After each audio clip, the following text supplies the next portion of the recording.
Welcome everyone to the second in our series of online events, which will lead up to our face-to-face conference, Decent Work and Democracy, which is now scheduled for May the 20th, 21st of this year, 2022, at Wortley Hall. This is a worker co-op, as some people may know, close to Sheffield. The booking link and web address will be in the chat. For those of you watching this recording, of course, that won't apply.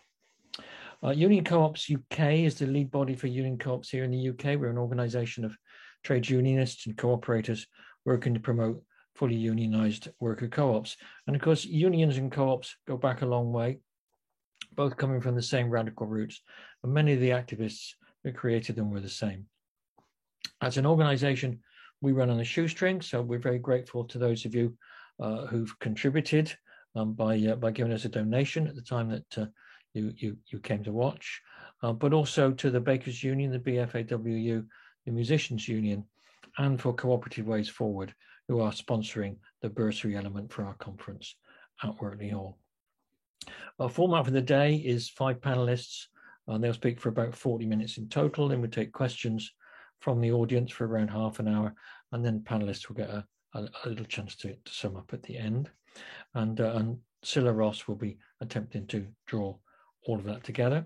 So our speakers today are Scilla Ross from Nottingham University and Mick McCowan from UCLan, and they will be setting the scene. Andrew Birchall, Secretary of the Preston Cooperative Education Centre, and Dr. Julian Manley, also from UCLan, and they're going to be talking to us about the Preston Cooperative Education Centre. Sian Gale from Bectu will be talking about Cult Cymru, which is a project here in Wales, and the Wales Union Learning Fund. And then we'll have a panel discussion with your questions, as I said before. Now, please, everyone, keep your microphone muted at all time. This doesn't apply to you, obviously, watching the recording. Questions came in from the panel. Individual panelists could then have a chance to respond, and we took those in from the chat line. Panel discussion is open so that any of the audience could put in a question. The one thing I do now have to say is that unfortunately there was a technical problem with recording. So the first part of Scilla and Mick's setting the scene is, I'm afraid, missing. So I'm going to pass you on now to that point in the meeting where we managed to get it sorted. Thank you. You know, our questions for, you know, some of the questions we'd like to put out there in terms of, you know, discussion is, you know, do we need a new model of union education, but or are we really revisiting older models? And how do we bring that together with cooperative education? And I do think the best of learning and organising in unions has always appealed to a sort of, if you like, a radical pedagogy of sort of democratic learning. And I've experienced this myself in ordinary shop stewards training, but we can always do more and better of this stuff. I think we need to revisit our shared roots between the cooperative and union movements, especially as they coalesce around education styles and models. And, you know, as Scilla has firmly said, you know, I think what we're looking for is a return to education over simple training. So going to leave it at that. The picture there is from our comrades in Cincinnati, inspired by the One Worker, One Vote movement, and they produced some great learning materials for a US audience, and hopefully we're going to, you know, be in alliances with these folks to take the best of their ideas and make them available to trade unionists in this country. So I'm going to hand over to Julian and Andy now.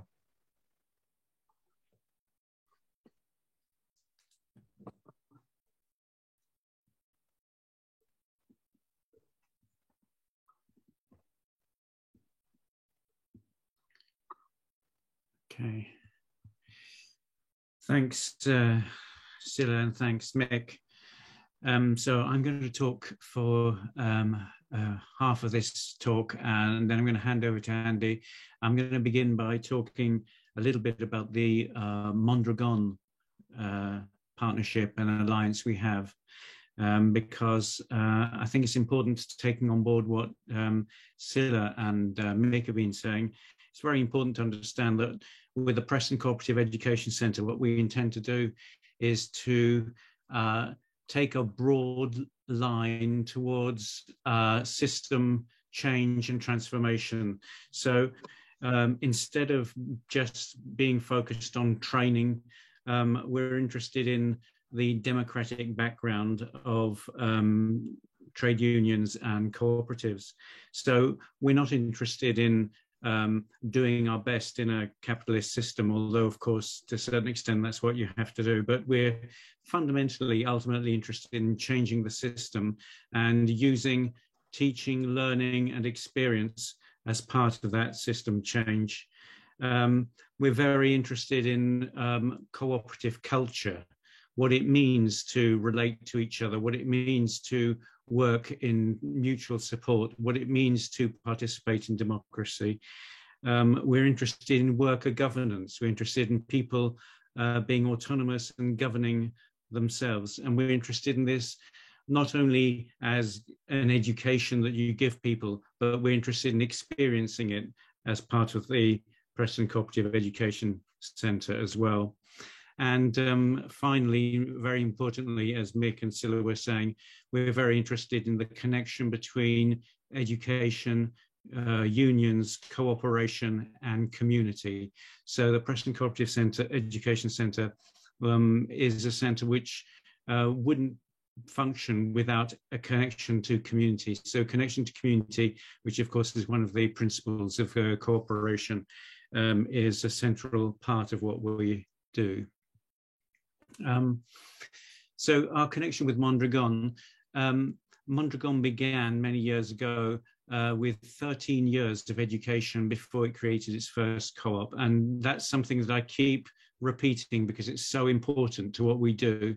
And you can see on the bottom left, the founder of the Mondragon system, a priest called Jose Maria Arizmendiarreta, saying, "It has been said that cooperativism is an economic movement that uses educational action, while the definition could be altered to affirm that it is an educational movement that uses economic action." And for the Preston Cooperative Education Centre, this is a fundamental aspect of what we're doing. We're not providing an education for people to get better in an economic sense necessarily, although that might be part of it. But we're understanding education as being a foundational principle of how we live, and that you can be rich in education, you can be rich in culture, you can be rich in how you participate with others and how things are governed democratically, at the same time as you can make a living for yourself. And so we're developing very much connections with Mondragon. And ever since 2013, when we invited someone called Michael Lethamith from Mondragon to come to Preston, we've been continuing that relationship since then. So the relationship with Mondragon and the Preston Cooperative Education Centre is partly one of ideology and one of philosophy, but it's partly as well a practical one of getting cooperation between people on the ground.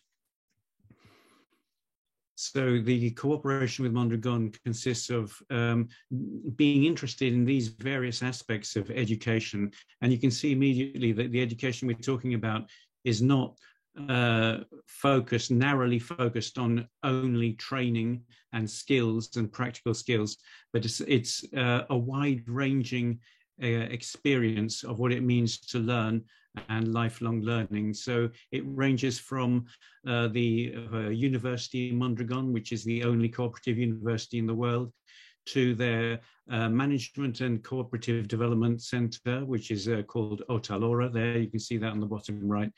To the left of the screen, we've got a recent development with Mondragon moving into the city of Bilbao. And so the university from Mondragon now has offices in Bilbao where they provide education for people who want to begin new cooperative businesses in the city of Bilbao. And that kind of model, that model where we're interested in the philosophy, but we're also interested in the practical development of cooperative businesses, is an inspiration for us in Preston.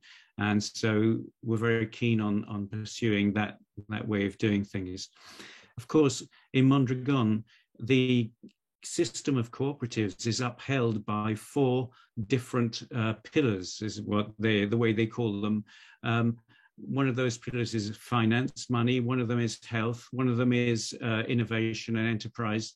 And the 4th pillar is education. So from a Mondragon ecosystem perspective, education is one of the 4 essential pillars that keeps the cooperative businesses going. So that's the kind of education that we're talking about with the Preston Cooperative Education Centre. The Education Centre in Preston is in fact a union co-op. And of course, that's partly why we're interested in talking in this forum here.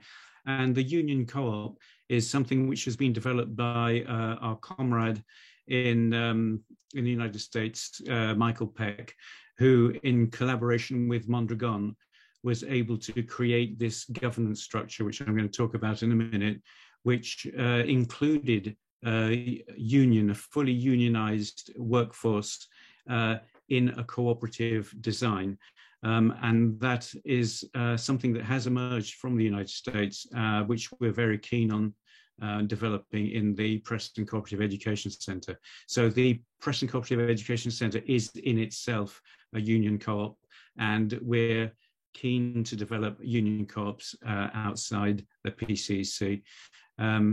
The organization that helped to design union co-ops in the United States is this organization, One Worker, One Vote. And this is a quotation from their website, which I think sums it up, which is very inspirational for us as well. So One Worker, One Vote is building a national network of hybrid, shared ownership, regional and municipal ecosystems, starting with unionized worker-owned cooperative businesses to overcome structural inequalities of opportunity, mobility, and income, building pathways out of poverty, leading to pathways towards prosperity. So the union co-op that is the Preston Cooperative Education Centre will adhere to this kind of governance structure. And it's important to emphasize that the management of the co-op is, if you like, at the bottom of that structure as opposed to the top. So it's the workers' assembly that takes the governance decisions in the Preston Cooperative Education Centre as a worker-owned union co-op. And the Workers' Assembly will consist of teachers and students and staff, all with a vote. And they will be voting in a union committee on the one hand, and on the other hand, a governing committee. And the union committee and the governing committee will take on the roles of what they say, basically. So the union committee is the equivalent in Mondragon of the social council, paying special attention to workers' rights. And the governing committee will pay special attention to matters of governance. But they work in parallel, and together they appoint a management committee. And even when the management committee is appointed, which is a direct result of the decisions of the Workers' Assembly and the Union Committee and the Governing Committee, every year the Workers' Assembly can review the situation. So the management committee has a role of carrying out the wishes and the policies and the decisions of the Workers' Assembly. And it's important to say that the Preston Cooperative Education Centre won't just be teaching the principles of union co-ops, but the Education Centre will itself be living and experiencing the governance structure of a union co-op itself. So we're very interested and very keen to be walking our talk. Here's just a few names of people from Mondragon who are helping us on this journey, but I'm going to hand over now to my friend and colleague, Andy. Yeah, hiya everyone. Andy Birchall. Just a bit of background on myself, actually, for those people on the call who may not know me. I started my working life as a coal miner, so I was inducted into trade union and the labour movement by the NUM. Went through all sort of economics and social changes, and then when things collapsed, I spent some time unemployed. And then after that, I eventually went to study for a degree and became a tutor in trade union education. And education, I suppose, adult education, trained me vocationally in the mines and educated me, ideally, to be a socialist not only with our egalitarian social values, but wanting to have a stake in the economy through ownership and control. There are many models, but it seems as the economy shifted over time that we have to, there may be opportunities in here for trade unionists to think differently. And my involvement in all this all came about because, I worked in trade union education, and the centre I worked at was closed down, and I worked in Preston. But Preston at the time, it was launching this Preston model around an alternative economy. And I went to a presentation. Julian was there from UCLAN and Matthew Brown from the council and people from Mondragon. And it was just inspiring. I thought, well, this is it. Why did we, as workers, ever let this go? Why did we allow it to become so marginalised as it seems to be in our economy at the moment? So I said, what do I do? How do I get involved? And since then, I've been working with colleagues on the call here to try and we are registered an education centre, and we consciously wanted it to be a union cooperative. We consciously wanted that because we wanted the union movement, our values, our style of educating and supporting one another. Democracy at the core of everything that we do, in theory at least, wants to be part of our education programme. And so that's what inspired me. And working as a tutor in trade union education, I thought we have a lot to offer. Democracy is very much still in our classrooms. Well, when I was a tutor, it was anyway. I'm not so sure about the control that colleges and the government have over funding, that it's still present anymore. But I'm sure the tutors are trying their best. And so what we wanted to do is to say to people, trade unionists and people in the community, especially with the changing economy as it is, that why don't you, or why don't we, form our own worker union cooperatives? And that's the idea behind it. It's our values in the educational process, and more or less saying to people, we have got courses. We're all educators. We've all worked in the field in some way. And if people say to us, we want a course, then we will do that for them. And what's really confusing, I think, at times is people say to us, what courses do you deliver? And it's a bit like when I was unemployed, people used to say, what are you doing now, Andy? And I'd say, well, what do you want doing? If you say, oh, I'll be back room painting, I said, oh, I'll do that for you then. You know what I mean? It's a bit like that. We want to work with people. And it's really difficult when people don't understand the democratic process. So the next slide, Julian, please. So what we're trying to do, both inside the union movement and the communities, is to build awareness. Is to say, this is who we are. We want to work with people. We want to be part of the educational process, to build businesses, to build an alternative economy, and to build this culture of us working together and key decision makers. And we want trade unions, the affiliates, they are engaged in Preston locally. In fact, the Trades Council, the local Trades Council, paid for us to be registered. So, we had a real in-depth discussion on it, and we said, yes, okay, we'll support you and we'll pay for it to be registered. And then we want to try and address the culture, the authoritarian top-down culture that many of us have worked in to fundamentally address some of those things, and then we do need funding. We need money. We might as well be honest, because in America, when with the steel workers, the unions over there actually employ officers to engage with communities, to build and support cooperatives. The unions over here, we're still having the conversation. And so it's, and then Mondragon, they started in the 50s under fascism. They didn't have the state to depend on, and they're completely and utterly independent from the surpluses that the cooperative business, and it's a massive 70,000 employees and numerous businesses. And so they're completely independent, don't depend on the state or anything.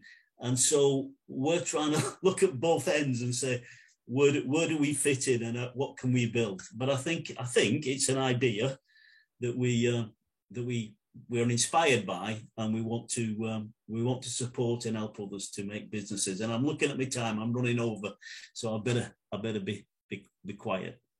Thank you. Thank you very much for that, Andrew and Julian. We'll pass on now to Sean Gale from Bec2, who's going to talk to us about Cult Cymru and the Wales Union Learning Fund. Sean? Hi, just having a bit of problems there with my mute, so that's a Zoom thing. Wow, what a hard act to follow. I mean, I've known Scilla for a while, and you always inspire me, Scilla, so thank you very much. And Mick, and the last two, Julian and colleague, that you did, that was really very exciting. In terms of, it was interesting that you mentioned union education. I mean, sadly for our colleagues in England, the Union Learning Fund in England was stopped after many years last April. So that provided a fund for unions, as most of you know, to run training programs. We're very fortunate in Wales and Scotland. We still have our union learning funds, and that provides us with an opportunity, certainly in Wales, to do learning that suits our members, to do learning from the grassroots, and for us to explore and to try sort of different models and how we can change things for the workforce. We're not allowed to spend money on organising, but things that we can offer around that, such as coaching and mentoring skills and things like that, do help our members in terms of their trades union activities as well. So I'm gonna have a few PowerPoint slides just to tell you a little bit about what we do in general. But I think the most interesting part of the session, I think for us all, is going to be the conversations after these sort of presentations. So I'll just bring up a few slides.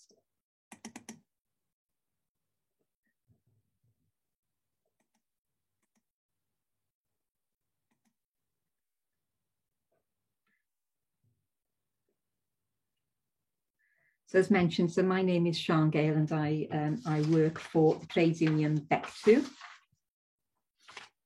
So for those of you who don't know, Bec2 represents those behind the scenes in broadcasting, film, digital media, theatre and live events. So we work in the creative sector, and our workers are atypical workers, so mainly freelancers, but also a lot of people who work on a casual basis.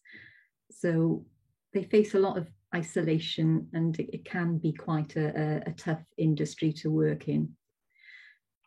We have sort of in Wales a good union infrastructure. So we work closely with the Wales TUC that help us get funding through things like the Wales Union Learning Fund. And in terms of creative industries, we have the Musicians Union, who have done a lot more work than us in terms of worker co-ops. They've done quite a bit around the music in schools, and that's coming up in another one of your seminars, I believe, Alex. The Writers Guild of Great Britain is a small union for writers. Equity is for performers, and the National Union of Journalists. So we tend to work together on quite a few things. And then I think sometimes we forget about the power of unions and how big we are. could we really do more to change things in terms of our workplaces? Because certainly we're moving more towards sort of freelance working, but also the gig economy. So just looking at numbers in terms of, the creative unions alone, we have around 155,000 members throughout the UK and about 5,000 members in Wales.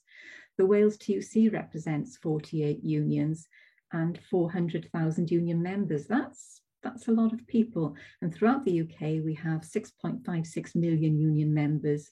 And throughout the pandemic, a lot of our unions have grown. In particular here in Wales, the unions have shown their support for their members, and they have grown. I mean, in terms of union benefits of union membership, I think most people here will know what the benefits of union memberships are. From anything from negotiation for our atypical workers, we help on things like national insurance and pensions and all those sort of things. And then in terms of our WOLF program, we do a joint union WOLF program, as you can see on the top of my screen, really. So we work in partnership with our sister unions. So we empower creative workers via skills, information and support. And I was really interested in what you were saying about trades union education moving, is it trades union education? Is education moving towards skills? We work a lot with further education, and I've had quite a few heated dialogues with further education and even higher education when one college said to me their role was to mould their students to the needs of the employer. And a terrible phrase that's used in our industry at the moment is a pipeline to feed the employers. I mean, that is such an insult to any worker and creative workers. I think it's an absolutely diabolical way of thinking of the world. And I think a lot of policy makers use those terms. So we try our best to combat that. So in terms of the things that we offer, I think what's good about the Wales Union Learning Fund, as I said earlier, it allows us some flexibility in what we can deliver, as long as they can see that it is going to benefit ultimately the economy, but the workforce in Wales. But under the business and digital skills, we have been exploring a bit with co-ops, and I'll come onto that in a moment.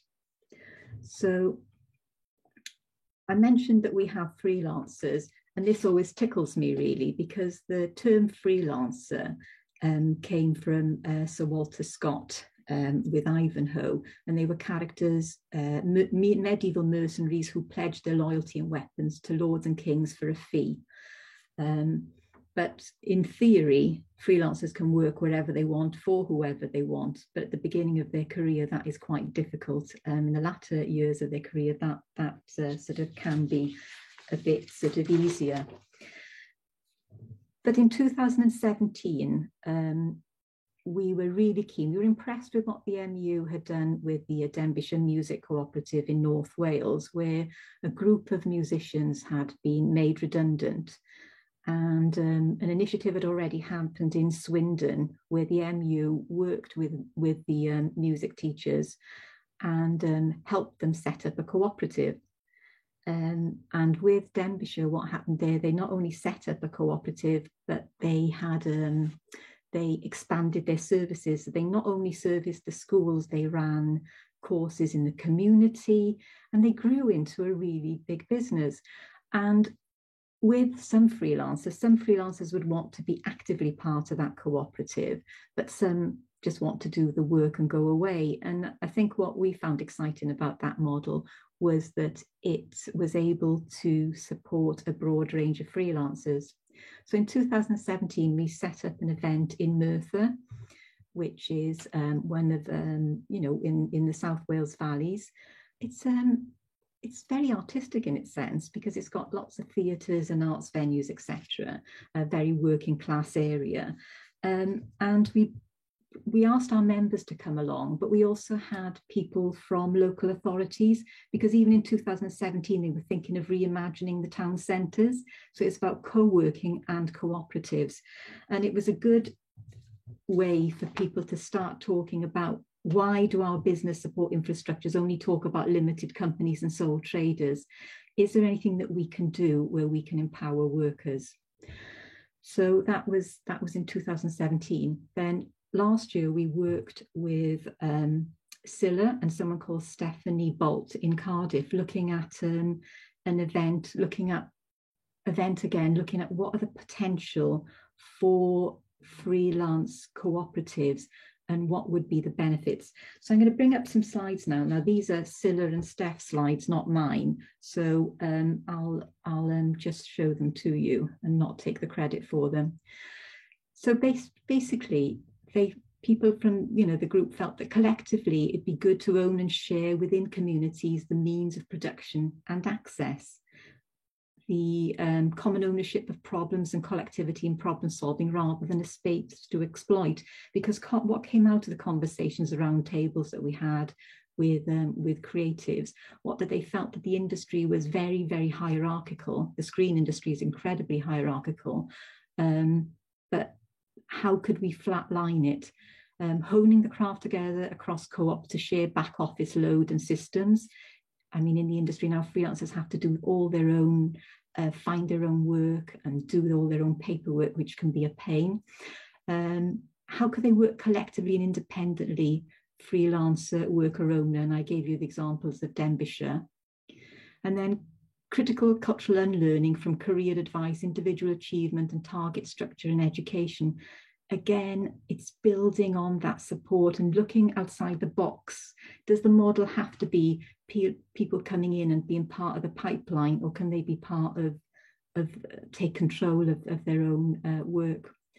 And opportunities to utilize technology to think more about collective bargaining and economies of exchange and scale. Okay, so excuse me for reading the slide. I didn't used to read slides, but for accessibility reasons, I was asked recently to make sure that I do read slides. And then there were two sort of options as well. So strand one, cooperative capacity building, placing an emphasis on signposting, connecting and accessing support through the Wales Co-op Centre. So in Wales, the Wales TUC is sort of a partner within the Wales Co-op sector, but I can't say that we have many or any sort of huge links with the cooperative movement and trades unions, and I think there really needs to be a culture change on that side of things. And then strand two would be a joint union co-op professional identity badge mark assessed based on professional identity through meeting a set of principles, values, capabilities held in common, a set of alternative capabilities, activism, reflecting the value, place and possibility of lived experience. When people spoke at the event, the round tables that we ran, and they did work well on Zoom actually, because we had people from all over Wales, people just wanted to be empowered. They just felt that values were really important. And in the creative workforce today, people's values just aren't valued. So that was a huge issue. And then practical support and solidarity. And then drawing on co-op and union abilities to nudge doors open, seek policy funding resources, including unions and co-ops, reflecting on their own practice together. I think there are ways that we really need to look at the education system and how we teach about co-ops. And then develop capabilities in terms of self-evaluation, co-working, peer-to-peer support, possibly progressively. And then works to the mutual benefit of unions, co-ops, individuals, I'd say governments there, especially Welsh Government. Here is the next generation of trades unionists, cooperators and creatives, a trinity. I think, from the events that we've had is that we know that in the creative industry, it's very hierarchical. Mental health is very high in the sector, very, very high across screen, across theatres and live events, because of the unsocial and long hours and lack of empowerment of the workforce. I think anything like a cooperative that could be set up where there's worker control and more power, especially where the co-ops produce their own work as well. So that really gives them a lot of clout. I hope that made some sort of sense, but I think what I'm particularly interested in today is to hear from you how you think these could work. And I think in Wales, I'd really like us to start joining the dots between the unions and co-ops. And I think sometimes unions can be a bit frightened of co-ops because they think, right, they're worker owned. Why would they still need the link with the union? And I think, you know, with speaking to Scilla and people from the cooperative movement, more and more, I think for our sector, the creative sector and others in the gig economy, I think it could be an absolute fantastic way forward and really change the creative sector. Finally, the gig economy, again, that is from the creative sector, so that's linked to the music industry. So that's quite an interesting thing as well. Thank you, diolch yn fawr. Thank you very much, Sian. That was really interesting, as were all of the presentations. I think they've stimulated us, and I know from looking at the chat that there's a couple of questions coming in, but do please carry on. If you've got questions, type them into the chat, and Anita will bring them forwards. So we're going to go into a panel discussion now, where all of the panel will answer any questions that come forward. So I'm going to ask Anita what's the first question that she's got there.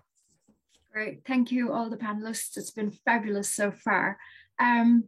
For people who are late joining, just to remind you that you can put your questions in the chat section, but also you can raise your hand and unmute yourself, and we can do it either way. To get us started though, we have a question from Simon Taylor. So Simon's question is about replicability. So is replicability being built into the Preston Cooperative Education Centre model so that interested parties elsewhere can take a template and adapt it to their own context and circumstances? And he suggests perhaps this could be done during using a federated structure. So shall we start with Andy and Julian, and then we can broaden it out to the rest of the panel?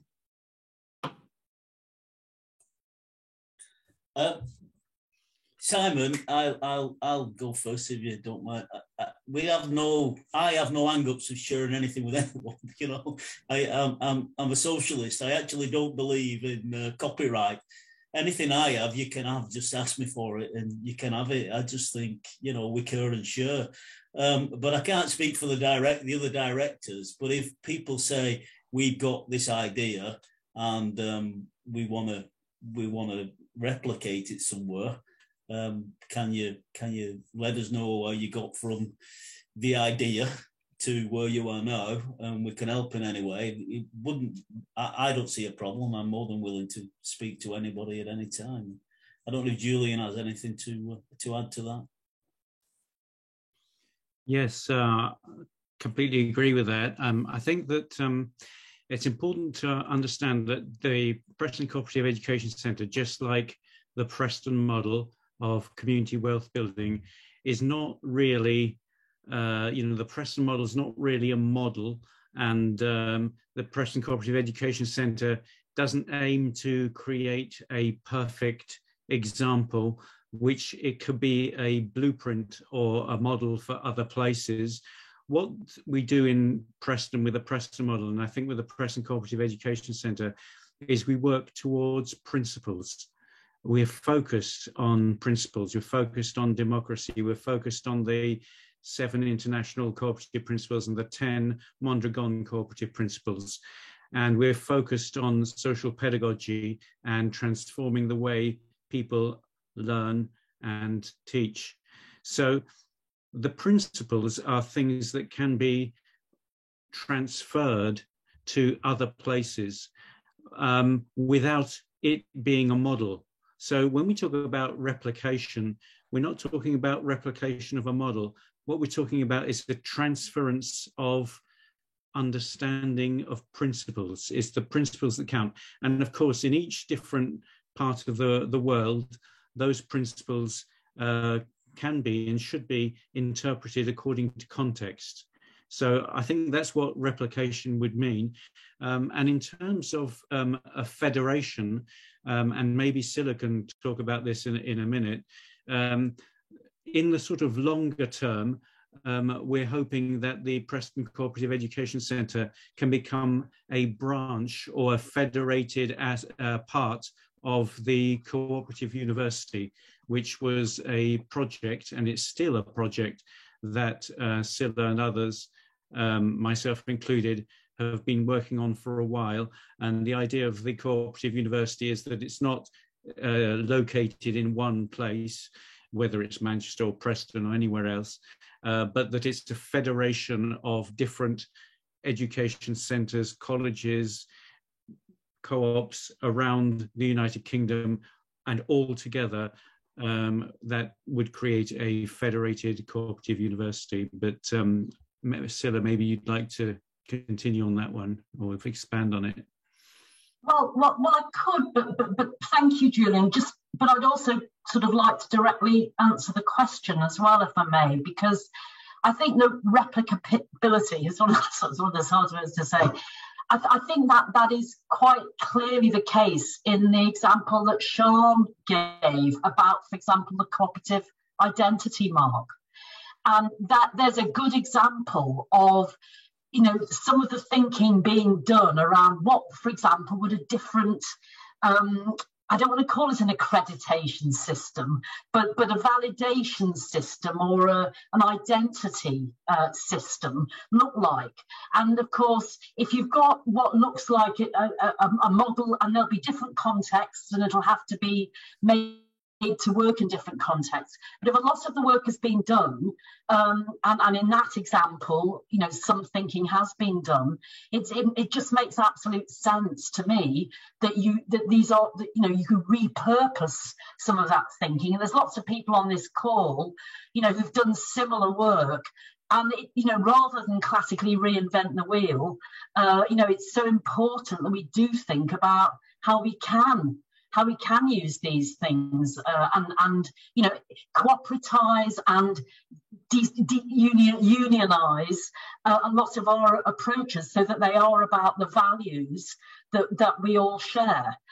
So I think that's so important, and certainly in the example that Julian gave, the Cooperative University Project is a federation with, you know, autonomous education co-ops associated with it.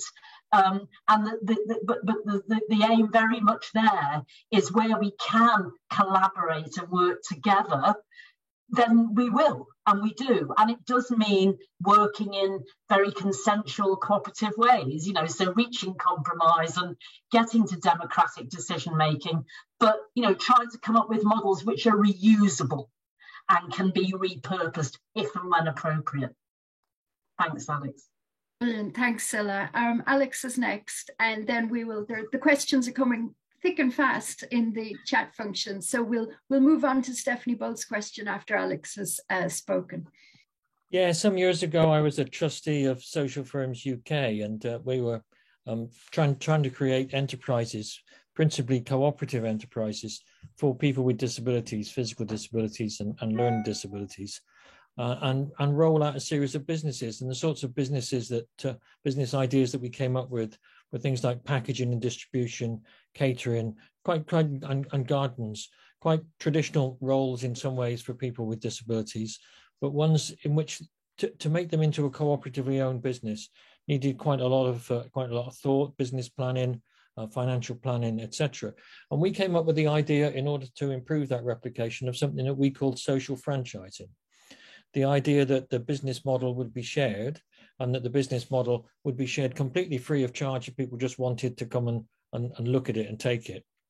But also that we were building a system of payment to the originators of the idea if they provided lots of extra support, so that they could go and mentor them, they could actually help them with the business planning, etc. So the idea was that we had a rollout system like a franchise of a ready-made package, and people paid an appropriate amount for the appropriate amount of support that they got, but they didn't pay for the basic business idea. So I think that's a model that is worth looking at again and worth thinking about, so that it's a payment for people's effort, not for their intellectual property. Great, thanks, Alex. Our next question is from Stephanie Bolt, who says, how would the panel describe a union co-op to an 18-year-old? So an elevator answer, please, meaning you have 45 seconds maximum to galvanize their curiosity.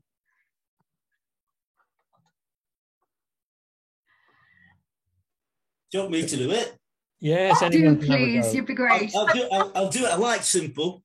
Yeah, You all work together for a common endeavour. You all help one another, and you share the surpluses.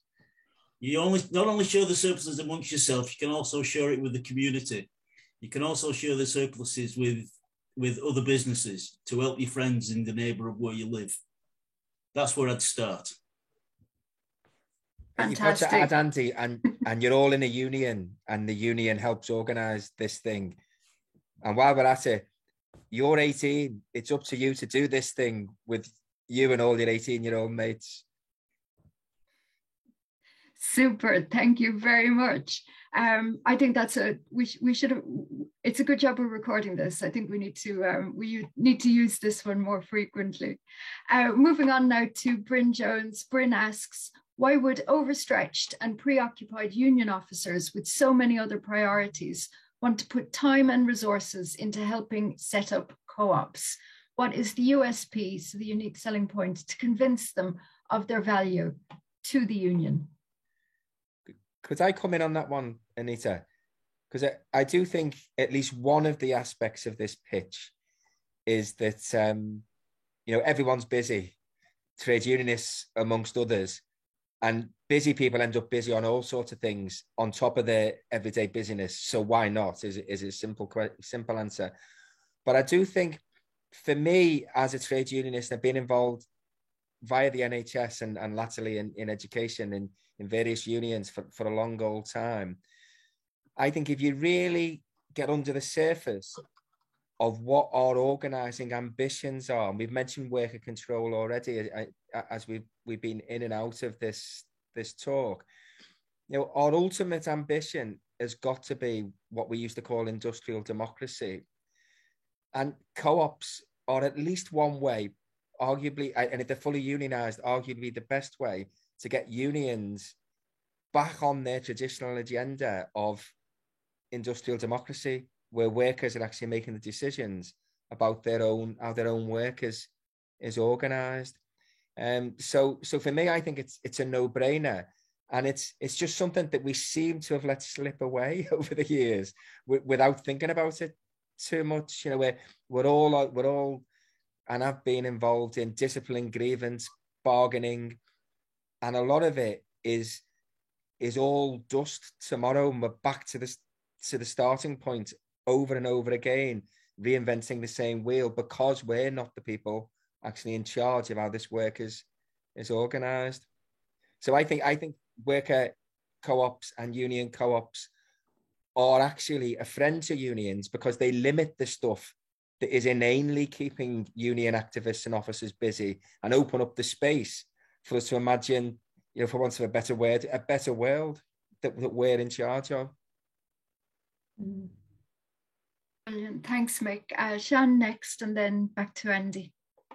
Yeah, I think it's really important because, as mentioned, our sector, the creative sector, is very much based on freelance and casual workers, where people feel very vulnerable and isolated. And I started my career in the world of ITV, where the unions were very strong. But in the 80s, we had Margaret Thatcher, and she said that the ITV companies were, and our union then, the ACTT, was the last bastion of restrictive practices. And before the coal mines, she got rid of us. So she got, she sort of really, the power of the unions went down, down, down. And a lot of our members then went from good, well-paid, well-organised staff position in a company to all out on their own. And we merged then with another union, and it's fair to say that we struggled for a few years because it was difficult for the union movement to understand freelance and creative workers. Again, it was a bit of the unknown. And we have to remember that, UK-wide, we have a government that is more and more right-wing. So we need anything now to empower our workers. So it is really important for the survival of unions to start with, it's ethically right to do it, work and make sure that we empower our workforce, especially new workers coming in. You know, they're really, really in vulnerable situations. So we've got the ethical side, but there is definitely the business model and survival model. And I think it's really worth unions spending the time on it and working collaboratively together. And I love the models that you talked about earlier. Andy, over to you next. Thanks, Sian. I think for me, we've got to challenge each union by saying, we're not asking you to get involved with failure. We're asking you to get involved with success. And what was impressive about Mondragon and what's impressive about Cincinnati is when collectives come together, they generate surpluses. You have a leveling out of decision making. People then concentrate on efficiencies, and the profits can improve. Now, I'm not a capitalist, but we live in capitalism, and I've spent my life after my wages have been paid generating surpluses for other people. And I think, you know, we've got to be motivated by saying the surpluses that Labour generates, we want some direct control over that. And so the saying to a union,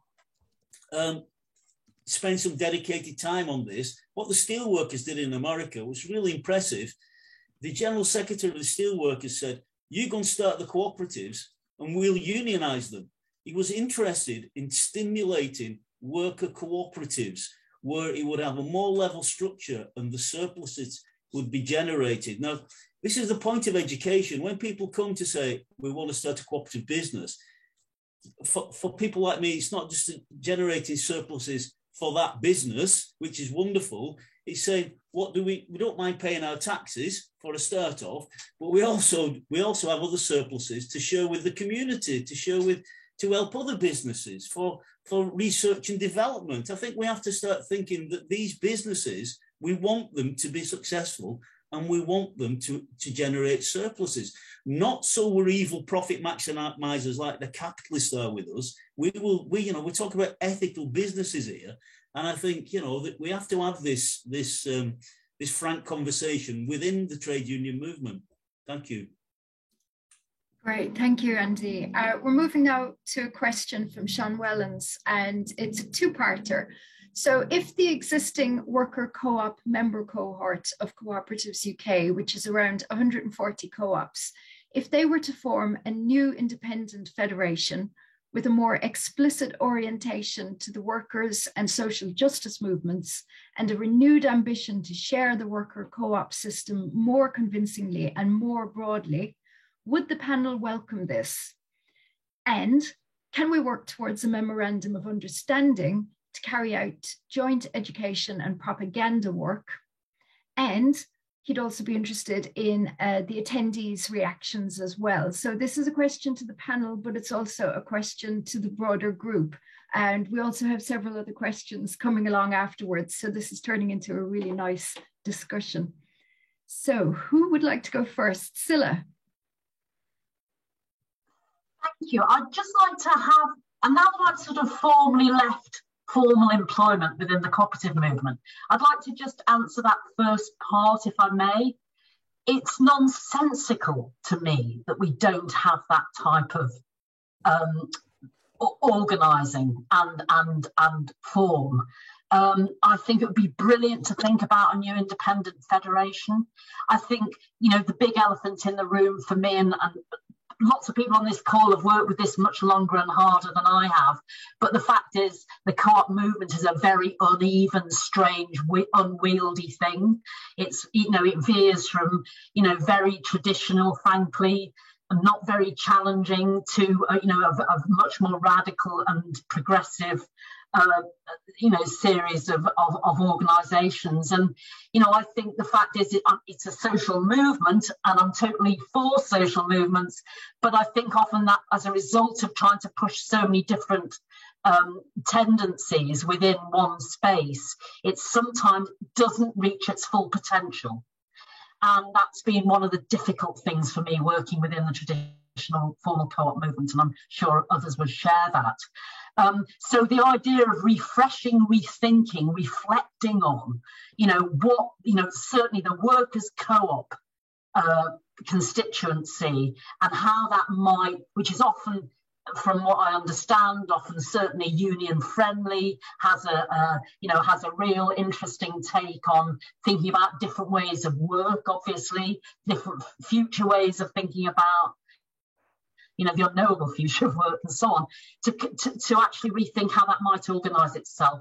And arguably, for new, fresh union co-ops to come through into that, I think it's a brilliant idea. And I know that so many worker co-ops already work across the social justice movement. They're very closely aligned to trade unions, and you can just see how that could be a refreshed, sort of activist body. But that's just that first part of the question answered for me. That's my view. Great, thanks, Scilla. Alex. Yes, I'm very much along with the idea of forming a federation for worker co-ops. And it reminded me of a conversation I had with Michael Lesemis some years ago, when there was a group of us went over to Mondragon. And as conversations do when you've got a group that was mostly men, there were a couple of women there, but mostly men, the conversation turned towards football. And Michael is a great cyclist and cycle racing fan, and I'm a hopeless cyclist and a great cycle racing fan. And so it was a strange conversation for us, but the suggestion was put forward, well, isn't Barcelona Football Club, because it's owned by its fans, isn't that a co-op? And Michael's reaction was no. If it was a co-op, it would be run by the ground staff and the players. So there's a huge division as to what people think of as co-ops. And what I've found within Co-ops UK, which was the coming together of old ICOM and the co-op union, is it is completely dominated by the retail co-op movement. And I think the worker co-op movement has for decades now been really ignored and played down. It's a really important, different sort of co-op. And I think so different, it certainly needs its own federation. And that's what we see, particularly when we look in other countries and particularly in Europe. Having said that, I wouldn't like to see total separation. I'd like to see the federation perhaps become a member and a key player within Co-ops UK. But as a worker co-op group, we do need to form something that is very much tight and very much ourselves. And I think, again, look into Mondragon. Some of the key things that happen in Mondragon is the federal structure where all the co-ops interlink and interchange. So there are systems where they run an internal labour market so people can move from one co-op to another. They have inter-co-op loans. They have a huge amount of support, and they have a sharing of profits so that 10% of all the profits goes into a common fund that then supports worker co-op development. So I'm very much in favour of this. I think it's a brilliant idea. Great, thanks, Alex. Next up, we have a question from the floor. So I'll hand over to Matthew. I'm afraid I don't know how to pronounce your name, but over to you. Thanks, Anita. Yeah, it is Matthew. Thanks. So there's been, it's great to hear all the answers and questions. So there's been focused on like the sort of technicals of governance around forming and networking union co-ops, but I just want to focus a bit on the Preston Co-op Education Centre in terms of the content of the education, because I guess somebody mentioned about the point of education. I was kind of thinking around how do you incentivize through education to bring people to the co-op movement? So in terms of like the principles that somebody mentioned, I guess I was wondering what kind of educational problems will the Preston Education Centre be set up to either solve or support? And the reason I mention that is because I think it will also, how it's set up will influence the audience or the students or the kinds of people, whether they're community focused, what kind of people come in. And I'll just give an example. For example, if it's like the question is, why can't I earn enough to feed my children healthily meals? That's a very different course of people that will be brought to it, to sustainable food systems. And just looking at sort of Mondragon's kind of courses, I was just kind of wondering, which way it kind of the courses might be moving towards, and whether there's a kind of a thinking around how to structure the questions around course building to bring more people to the co-op movement.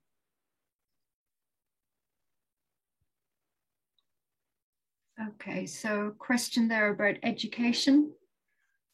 Perhaps it would be interesting to reflect on the, perhaps Sean, maybe you could say a little bit more about the event in Merthyr that was organised, you know, as an example of addressing a local need.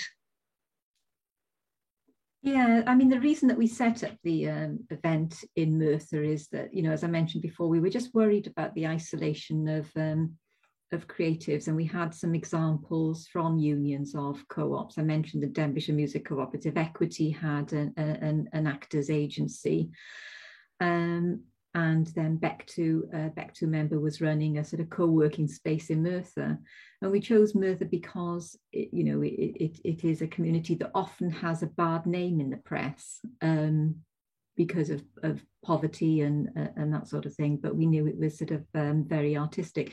But the need, and I think the need is there even more now, is about how we enable people to live in their communities, have control over their means of production, and use their creativity as they wish. And with local authorities, a challenge for local authorities is what do they do with town centre spaces, and how do they keep people local? Because one of our things was live local, think global, thinking that people in Merthyr and living in different communities didn't have to travel all the way to Cardiff, which is 25 miles, but could be an hour or could be inaccessible at all by bus.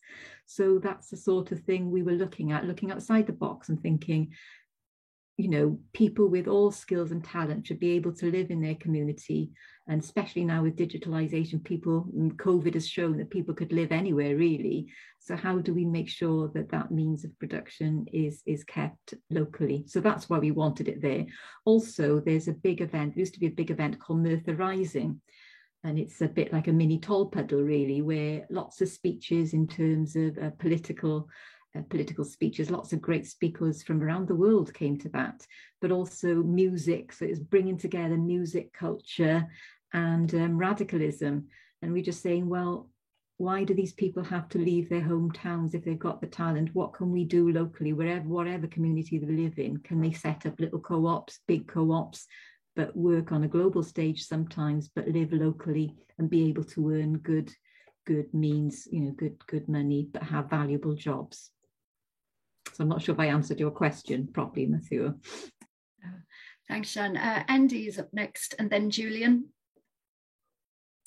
Yeah, I just wanted to give a couple of examples that's materialising at the moment. One is from a community centre leader, and he's concerned. He lives in Preston, and he's concerned that, you know, academics will be talking to one another and we'll all be doing exercises like this, but nothing on the ground is really going to happen for the people on the estate where his community centre is. Yeah. And I don't know the type of people, you know, the skills level. And so I said to him, his name's Chris. I said, listen, Chris, I'll come and have a chat with you. We can get the people together. And we'll start by just having a generic conversation. This is me, you are you. How do we form some educational process that makes you aware of the cooperative movement, what you can do for one another, or you can work some very, very practical discussions and set up some action points. But I was going to meet Chris to get the people together, and then we got Omicron, and so it all got cancelled. Yeah. The next example is from the neighbouring council at South Ribble. Annie Ella, she's the portfolio holder. She's also a director now. She's recently come on board, but she's a portfolio holder for community wealth building. And the officer in the council, and a few officers and colleagues in the Labour group said, we don't quite get it. You know, what is this? What is this? So she's asked us, she's asked people like myself, Julian, and others, but she sent us an email. Would we go and have a chat with some of these officers or do an online call like this and say, you know, what don't you understand? What can we do to shape informal discussion and facilitate the agenda? And so those are two very practical examples. We can develop stuff that I think this is what you'll need, but we don't want to be too deterministic. And people, you know, we want things to be very generic, so people own it from the beginnings. So them's two practical examples, and we don't know what's going to develop from them. We just know we're going to continue trying until it works. I don't know if that helps in any way. That's great. That's brilliant. Yeah, that sounds great. Julian, would you like to come in as well now? Yeah, continuing on from what Andy's saying. So I think the question of the relevance of the education of the Preston Cooperative Education Centre and the attraction that it might have to union members or people from the community is an absolutely key one, absolutely essential. On the one hand, you have the community question, which Andy's just been discussing. And on the other hand, you have, if you like, the business community.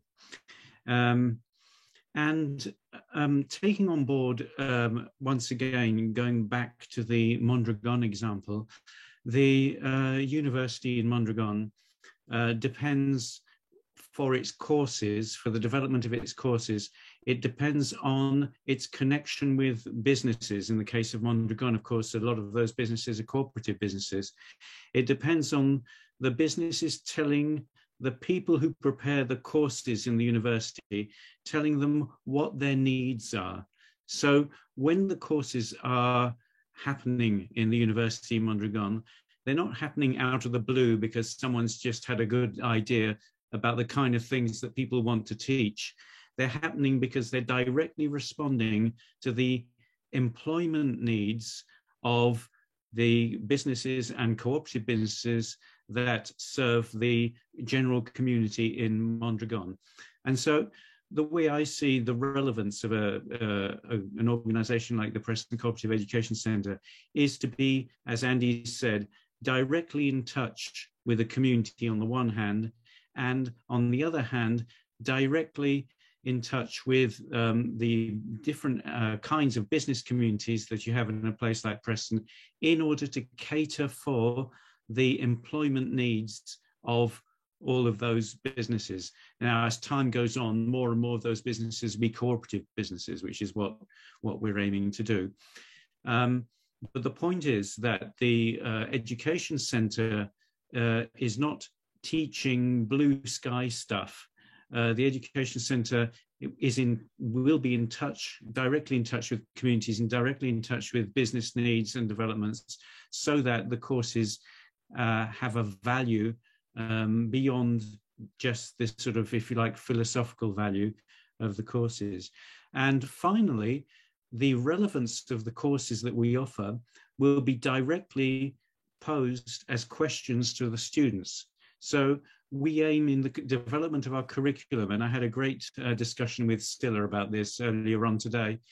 The development of the different courses and the programs and the curriculum of the Education Centre will be developed in conjunction and in collaboration with the students themselves. So when the students come in, they won't be offered just an absolute predetermined course of education.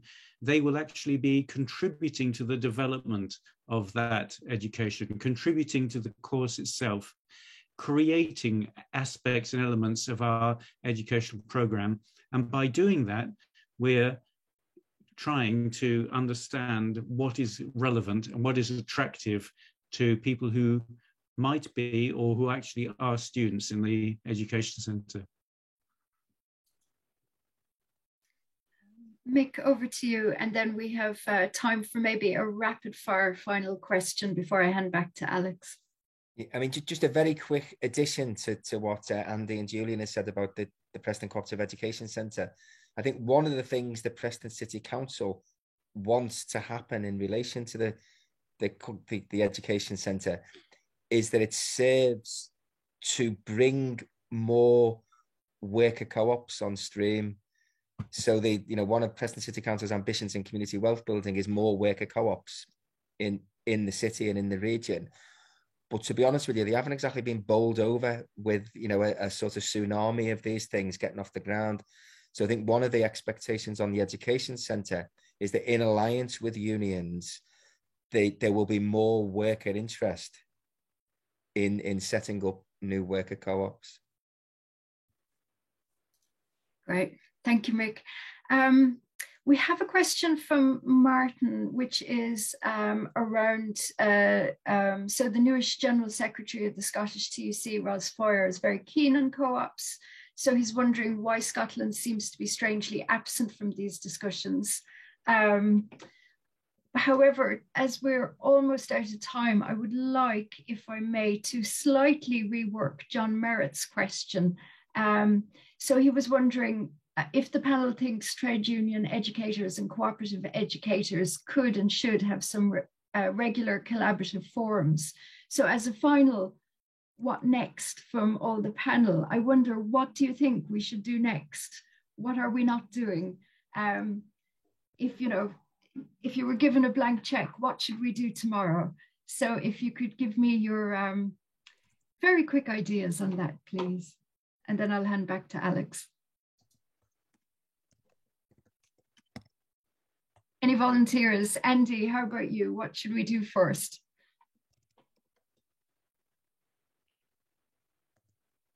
You're on mute. Yeah, sorry. I'm always, I want to collaborate with others. I want to build strong networks, and I don't know why people from Scotland aren't on the call. They're more than welcome. Maybe we should make the effort to ask them so we can work with them. But I'm always like at cross purposes. Do we spend time building our networks, or do we spend time generating and facilitating the growth on the ground? Yeah. And my focus at the moment is growth on the ground. And I'm really keen and interested in that, because that will become our success story. And I want to take that sort of, those sort of arguments right to the heart of trade unionism. I'm really not scared of vigorous debate and discussion. And I don't mind people telling me I'm a profit maximizer and I've sold out. Yeah, but let's have the discussion. Let's have the discussion. And I want to build those networks. But at the moment, the focus in Preston, and I know it's a frustration of Matthew, is championing the Preston model and the cooperative model, and a lot of things aren't happening on the ground. Some of that's down to COVID. I think we'd have been further on if COVID hadn't have happened. But I'm always there's always that strain. Anyway, that's my contribution. Sian, you next, and then we'll finish with Julian. Thanks. Can you remind me what you want me to ask? Sorry, Scilla. What would you do tomorrow? What should we do next? Yeah, I think from our point of view, I think what I'd like to do is see the trades union movement really embrace cooperativism, so that we can empower people, we can enable people to be the best that they can creatively and to live in their communities. I think the big things that I'm taking from this today is that it's about individuals, but it's about communities, it's about empowerment, it's about creativity. And at the end of the day, governments talk all the time about productivity, and our productivity in the UK is one of the worst in the world. Well, I think if people had more empowerment, more businesses like co-ops, worker-led, mental health wouldn't escalate either. So that's where I'd like to see the trades union movement really embrace cooperativism. Brilliant, thank you. Scilla has her hand up, but Julian, would you like a last word?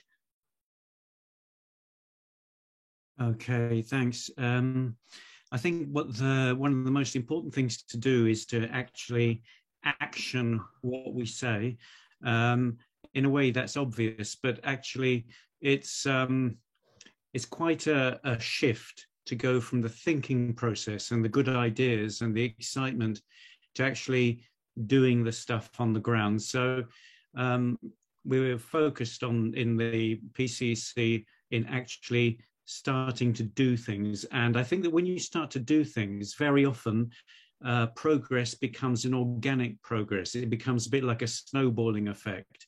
And that snowballing effect of things actually happening can be just as powerful as the ideas things. So I think that's one really important thing, that's always got to be the next thing we've got to do. And on the other hand, one of the other things we've got to do is we've got to put into practice the idea of intercooperation, which of course is a Mondragon principle. We've got to collaborate educationally with our comrades in the United States, in Cincinnati, with people in Mondragon, with people in Canada and around the world. We've got to make sure that we can all cooperate to give and exchange and receive an education which really is an experiential thing and related to lifelong learning. And I think if one thing has happened from the pandemic, which is in our favor and which has really helped me at least to understand the need for global networking, is what we're doing right now. Virtual communication has suddenly become something completely okay and normal. And so I'm very keen on developing digital education, online education, which we can share with partners and cooperators around the world. So those are the two things that I think we need to move on with immediately. Julian and Scilla, last word to you. Yeah, just thank you. I mean, there's in the last minute really, I think we've had some really great examples given here. And I think the big take home for me is always that what we've got examples of, certainly on this call, are unions and cooperators thinking about decent work, thinking about how we make a better world and how we actually manage the enormity of what we've got to deal with, whether that be climate crisis, automation, increasing poverty, the big key themes of our time.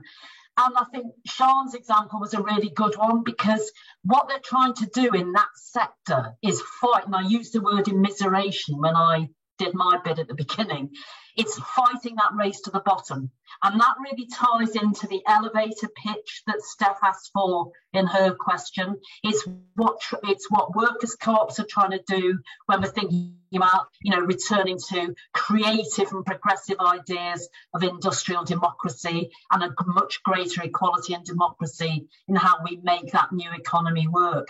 So I think the roots and it's there, it always has been. It's whether we can, we went to conclude, Nick and I posed that question, do we need a new or revisited model of union stroke co-op education? We know that at our best we do brilliant education and we've got brilliant ideas. It's now how we actually draw on some of that great practice and make it a really compelling vision to bring people along with us. And I'm sure we can. It just needs all our imagination and energy.